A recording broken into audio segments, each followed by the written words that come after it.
Halo guys, balik lagi sama gue Gojam. Dan guys, hari ini gue mau lanjutin jawab-jawab pertanyaan ya. Ini ada pertanyaan yang masuk dari Bro Stefan Hadi. Bro Stefan bertanya, Bro, apa betul harga Rolex udah mulai crash? Tanda tanya. Walau harga grey market turun, tapi di butik tetap aja kagak ada barang yang bisa dibeli. Lalu kalau boleh review atau saran Pilot Watch dengan fitur GMT dong, thank you. Oke. Langsung gue jawab ya Bro Stefan ya. Apakah betul harga Rolex udah mulai crash? Nah ini gue mau kasih tahu ya. Begini, eh lu tuh mungkin harus bedain bro, apa crash, yang namanya crash sama koreksi gitu ya. Harga Rolex itu belum, kalau gue bilang belum crash. Crash itu tuh bukannya kayak kalau lu bilang crash itu yang crash bukan Rolex, Panera itu udah crash gitu. Jadi yang terjadi sekarang adalah harga Rolex tuh belum crash tapi koreksi. Udah koreksi tapi belum crash. Lu harus bedain koreksi sama crash. Crash itu adalah tuh ketika tuh ya harga barang naik tajam banget gitu. Terus toto crash, ambruk. Nah, itu yang terjadi sama Panerai. Gue waktu itu waktu Panerai lagi booming gak karu-karuan ya, itu sekitar tahun 2000 berapa sih? Gue lupa lah, 2010-an kali ya atau 11 gitu ya. Pokoknya Panerai itu saat itu ya lebih populer daripada Rolex. Sekitar 10 tahun yang lalu gitu. Wah, hebat banget, dahsyat banget. Bener-bener dahsyat banget. Dan gue pun aja orang yang waktu itu kan gue belum main jam. Tapi gue udah tahu gitu loh. Wah, ini jam mahal nih, jam mahal Panerai gitu loh. Dan gue juga lihat juga keren gitu. Panerai kan juga keren ya. Desainnya bagus. Sampai sekarang juga gue masih suka. Ya, tapi saat itu sangat populer, sangat bagus gitu ya. Sangat populer banget ya. Bahkan tuh banyak orang ya jual Rolex beli Panerai gitu. Nah, tapi akhirnya apa? Harganya waktu itu Panera ya sampai bisa dijual lebih daripada harga retailnya gitu loh.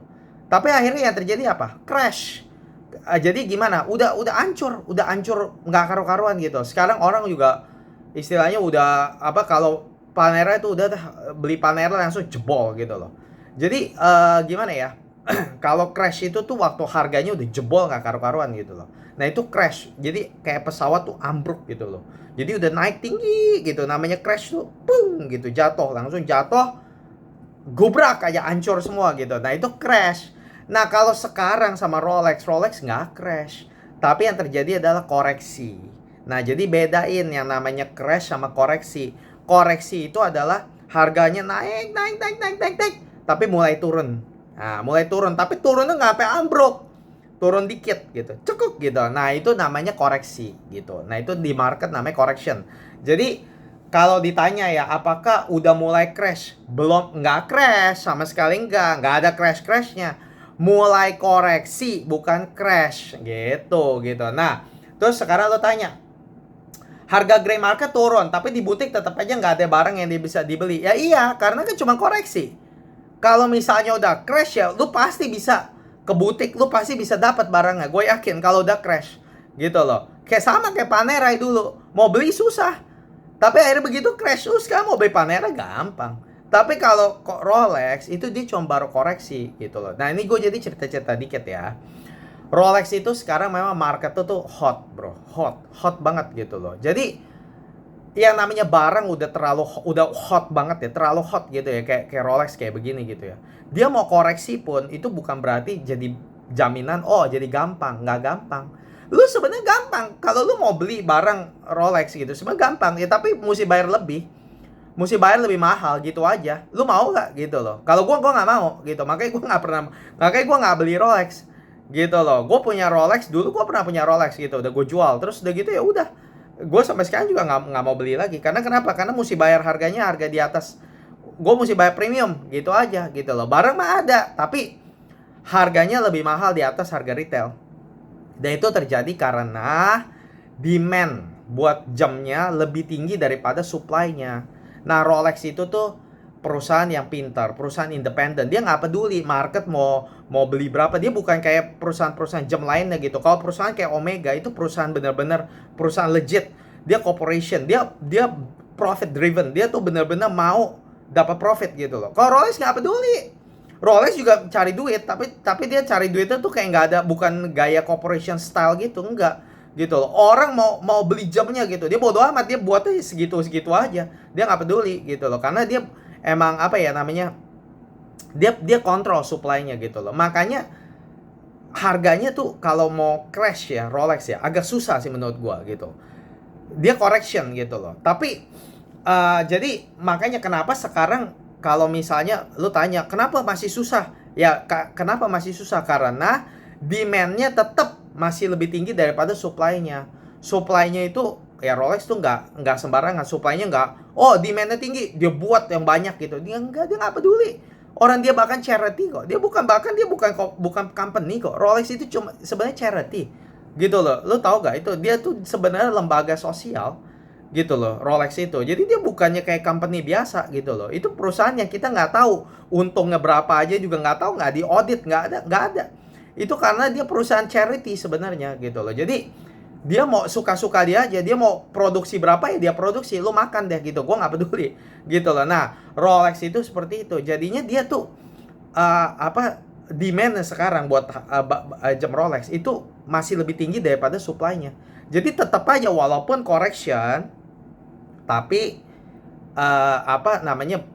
belum crash dan tetap susah gitu karena demand-nya tetap lebih tinggi bro daripada supply-nya, seperti itu gitu ya, kira-kira begitu.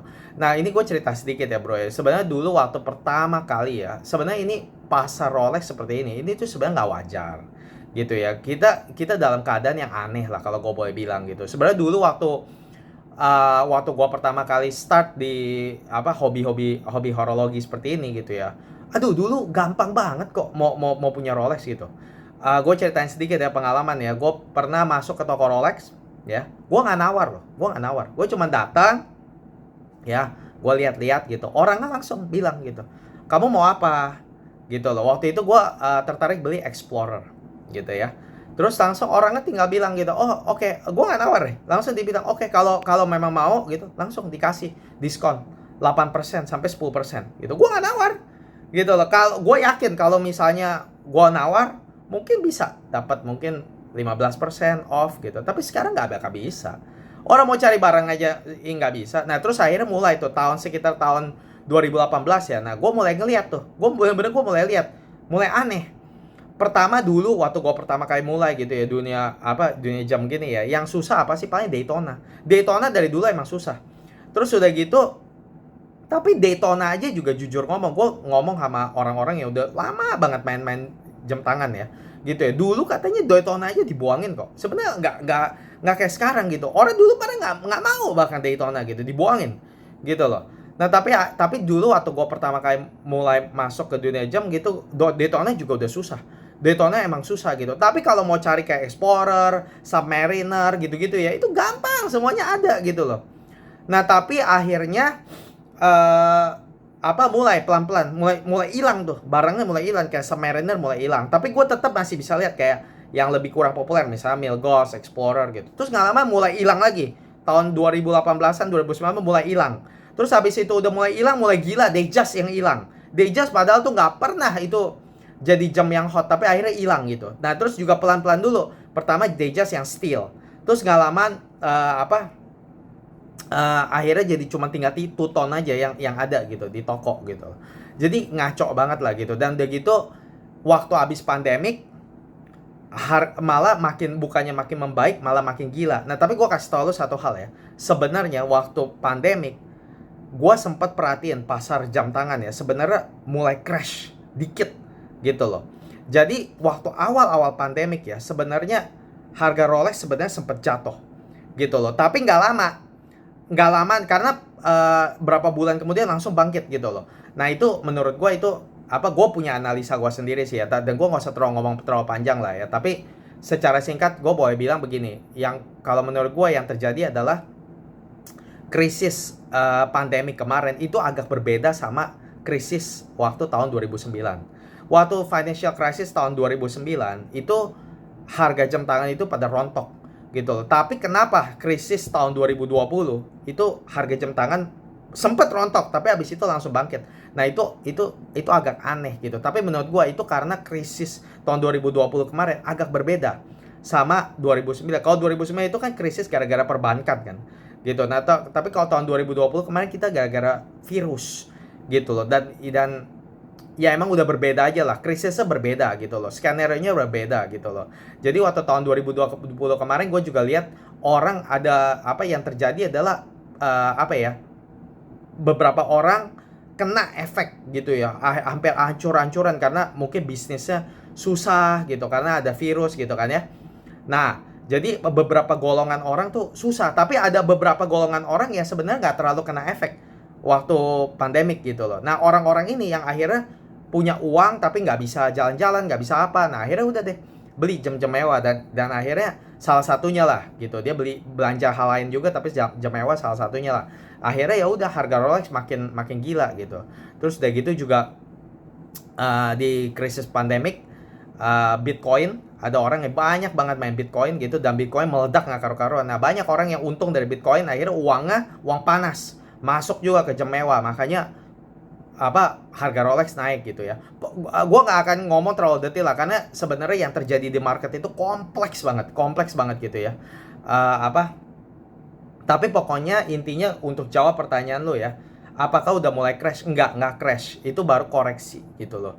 Jadi kalau kayak misalnya gue perhatiin beberapa model Rolex, misalnya gue suka Rolex Explorer gitu ya. Dulu zaman waktu tingginya kayak orang gila ya. Itu kayaknya ada orang berani pasang ya Rolex Explorer tuh sampai 140 sampai 150 juta, padahal retailnya aja cuman sekitar berapa sih? 100 juta ya kalau nggak salah ya. Gitu. 90-100 juta lah, gue nggak tahu lah persisnya. Tapi pokoknya ada orang berani pasang sampai 140-150 juta. Udah gila-gilaan gitu loh. Itu waktu lagi hot-hotnya gitu. Nah, sekarang orang udah mulai berani pasang 110, 120. Berarti apa? Udah mulai turun kan?